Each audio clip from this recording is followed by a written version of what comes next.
I needed new experiences, she said, like it was some kind of revelation. Those words are still lodged in my chest, echoing around whenever I'm quiet long enough to hear them.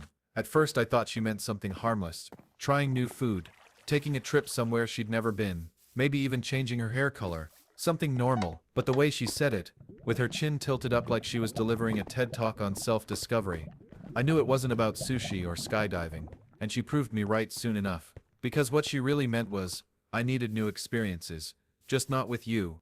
You ever notice how people wrap their betrayals in pretty packaging? Nobody says, I wanted to cheat, or I wanted to leave you behind.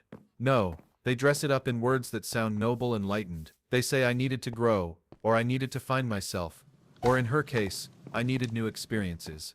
It's like spraying perfume on garbage. It still stinks, but it buys them a few extra seconds before you gag. I looked at her across the table, the same table where we'd shared breakfasts, arguments, late-night laughs, and plans for a future that apparently only existed in my head. She was sipping her wine calm as a monk, as if she'd just told me she was taking a pottery class. I didn't throw my glass. I didn't beg. I just leaned back, let her words hang in the air and thought, all right then, you want new experiences? Let me give you one. And that's how she ended up sleeping at her mom. Now before you think I'm some cold-blooded villain, let me tell you the full story. We weren't perfect. God, we weren't even close. But relationships aren't about perfection. They're about effort, consistency, the small choices you make every day to show up for each other. And I showed up. I worked overtime so we could afford a place that didn't smell like mildew. I learned her favorite coffee order so I could bring it home after long nights. I sat through movies I hated because she wanted company. Listened to her rants about coworkers, whose names I never remembered. Held her when she cried about fears I didn't know how to fix. Was I flawless? No, I'm not here to paint myself as some saint. I had my stubbornness, my silences, my wall, but I was in it. I was all in. She, on the other hand, was restless. I should have seen it earlier. The way she scrolled through her phone like the world outside our apartment was always more interesting than the one we had built inside it. The way her laughter rang a little too loud when she texted late at night. The way she started dressing like she was waiting to be noticed, even when we were just going to the grocery store. I wanted to believe it was harmless, that she was just evolving, that I was parent, but no, she was already halfway gone when she finally said the words out loud. I needed new experiences. That was her justification. Her grand philosophy, like the betrayal was less of a choice and more of an obligation to her. And I sat there, nodding slowly, letting her believe I was absorbing it like some kind of enlightened man who understood her spiritual quest. But in reality, I was planning, not revenge, not payback, just a lesson in what new experiences actually feel like when they aren't curated, when they're raw, unglamorous, and real. So that night, while she was packing a small bag because of course she was planning to stay at her friend's place for a few days, I told her, you know what, you're right, you do need new experiences. She looked at me, half guilty, half curious, and asked, you mean you understand? And I smiled. God, I smiled so convincingly. I said, yeah, I get it. I'll help you. She didn't see it coming. She thought she was walking into some newfound freedom, that I was releasing her into a world of excitement and possibility. Instead, she found herself knocking on her mother's door at midnight, suitcase in hand, mascara smudged from tears she didn't expect to shed. Because that's the thing about new experiences. They don't always come dressed in adventure and Instagram filters. Sometimes they come in the shape of a twin bed in your childhood bedroom, with posters of boy bands still on the wall, and your mom asking, what happened this time? I didn't toss her out with screaming or threats. I didn't destroy her clothes or torture photos. I just calmly reminded her that every action has a consequence. Every choice plants a seed, and eventually you have to live in the garden you've grown. She chose new experiences. I gave her one. Sleeping at her mom's, no fancy hotels, no romantic getaways with the guy she thought I didn't know about. Just her regrets, and the creak of a bed she'd outgrown years ago. Do you know the funniest part? She called me the next day, not to apologize, not to confess, but to accuse. She said I embarrassed her, made her look like a child. She said it wasn't fair, and I just laughed. Because fairness had left the building the moment she started auditioning for other men while still living under my roof. I won't pretend it didn't hurt.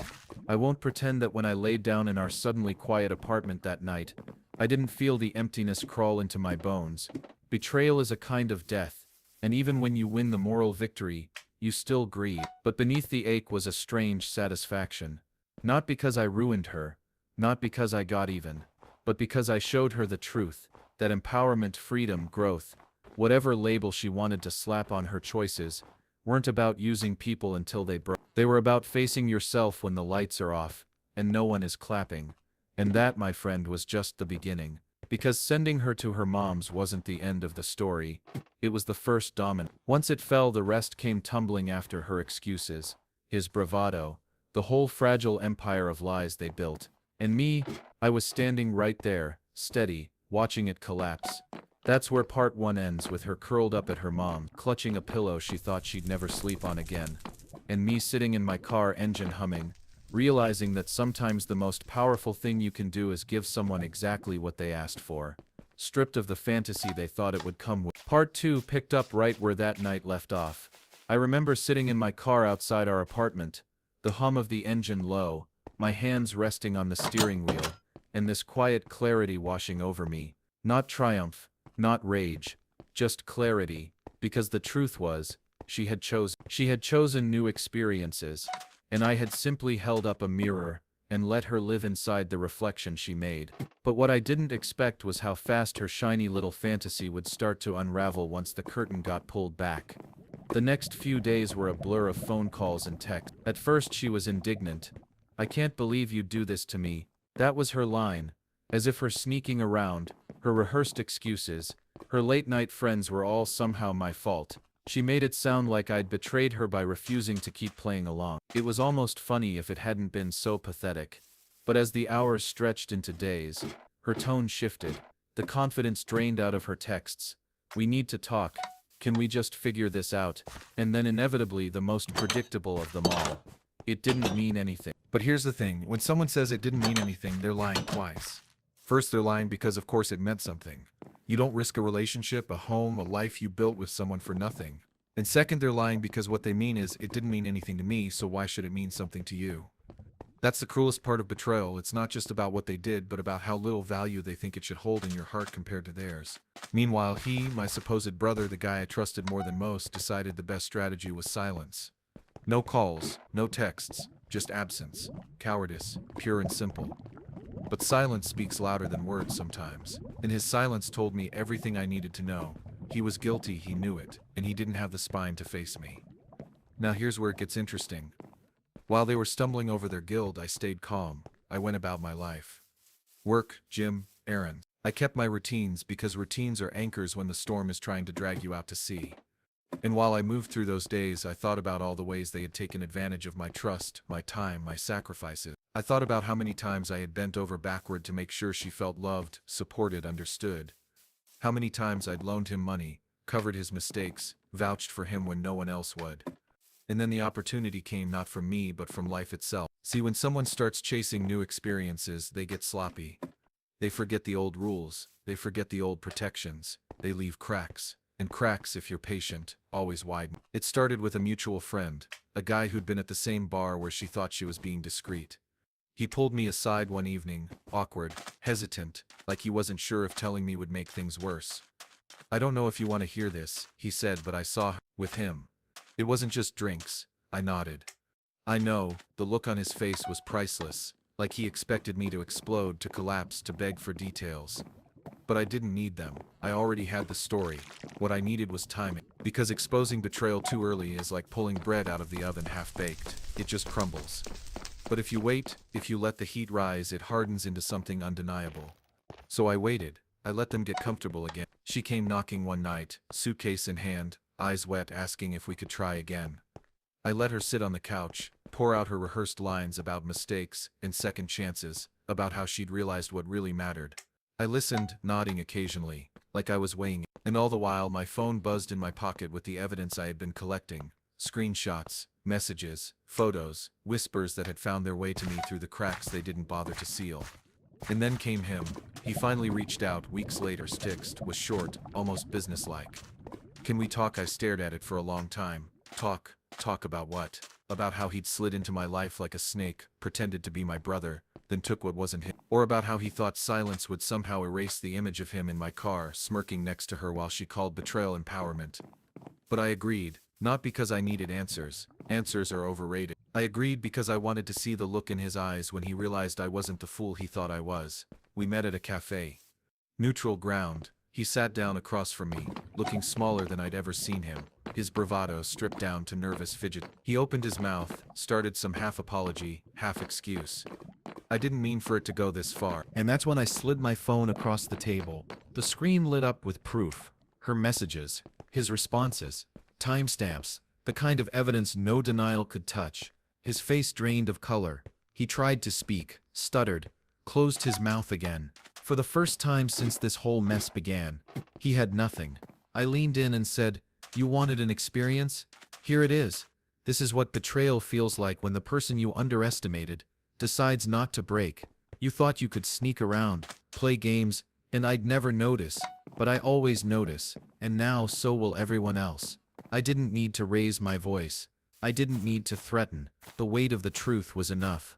And in that moment, I realized something powerful. Revenge isn't about destruction. It's about exposure. It's about taking the story they thought they controlled and ripping it out of their hands. She thought new experiences meant freedom. He thought it meant conquest. But for me, the new experience was this: watching them squirm under the spotlight of their own choices, powerless to rewrite the ending. And part 2 closes with me walking out of that cafe, phone in my pocket, his silence behind me. The air felt lighter, the weight on my chest gone. Because part 3 wasn't about them anymore. Part 3 was about me reclaiming everything they thought they had taken. My dignity, my peace, my power. Do you want me to roll straight into part 3, where I show you how the final unraveling left them tangled in their own lies while I walked away stronger than I'd ever been? Part 3 wasn't about her anymore. It wasn't about him either. It was about me. About what I was going to do with everything they had dropped in my lap.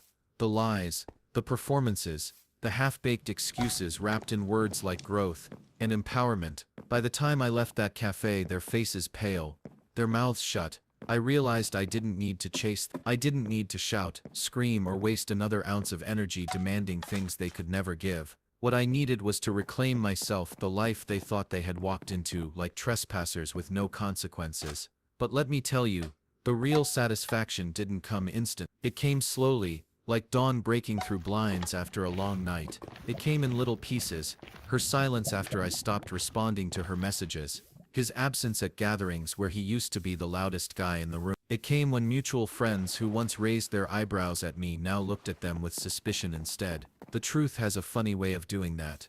It doesn't need fireworks. It just sits there, steady, undeniable, until it rewrites the whole narrative without you lifting a finger. I'll never forget the night she tried to come back one last time. She showed up at my door, no warning, makeup done like she thought she could charm her way through the mess. She carried herself with that same confidence, that same "I'm finding myself" energy she always used when she wanted me to cave. "I've been thinking," she said, leaning against the doorframe. "Maybe this was all just a mistake. Maybe I needed to step out so I could appreciate what I." I looked at her for a long time. The old me, the me who loved her so blindly, would have opened the door, would have believed in second chances, in redemption, in the idea that love could survive anything. But that me was gone. That me had died the night I saw her in my car with him, laughing at a betrayal she dressed up as self-discovery.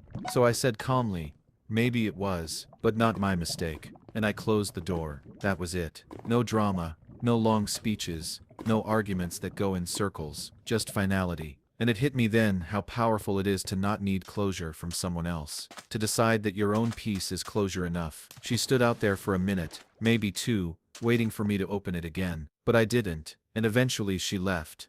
As for him, he faded even faster. He was the kind of man who thrived on proximity to loyalty, on being able to say, "We've been through everything together." Without me to prop him up, he shrank. People noticed. They noticed the way he avoided eye contact, the way he suddenly wasn't so loud, so bold. It's amazing how someone who builds himself on borrowed trust collapses the moment that trust is withdrawn. And me, I started living, really living. At first it was small things, long drives in my car, this time with no ghosts in the passenger seat, sitting at diners alone, not because I was lonely, but because I was free, meeting new people without carrying the weight of suspicion, fear, or the kind of guardedness betrayal can leave behind. Slowly, I rebuilt myself.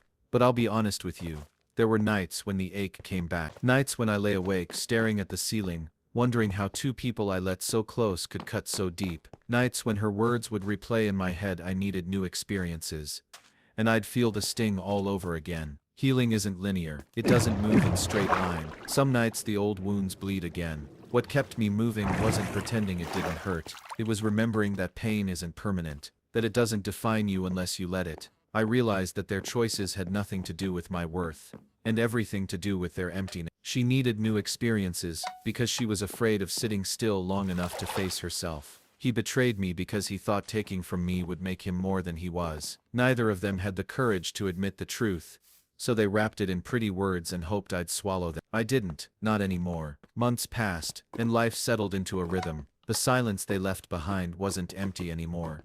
It was space. Space to grow, to build, to breathe. And in that space, I found something better than revenge: perspective. I didn't need them to suffer. I didn't need to track them, expose them, or craft elaborate plots. They were already carrying the weight of their choices. That was their burden, not mine. One evening, I bumped into her mom at the store. She smiled, polite, but there was something in her eyes, something like apology, something like pity. We chatted for a few minutes, just small talk, and as we parted she said she's still figuring herself out. I just nodded, because that was the truth, wasn't it? She was still chasing new experiences, still running from the mirror. And me, I wasn't. I was done running. So if you ask me now what happened, I'll tell you this. She said she needed new experiences, and I gave her one. Not the one she imagined, not the glamorous, movie scene. I gave her the experience of consequence, of sleeping at her mom's when the man she betrayed decided he wasn't going to play along anymore. And he got the experience of watching his best friend walk away without raising a hand, without raising a voice, just raising the truth like a mirror he couldn't look into. And me, I got the best experience of all, the experience of choosing myself. That's the ending they never saw coming, and that's the one I'll keep.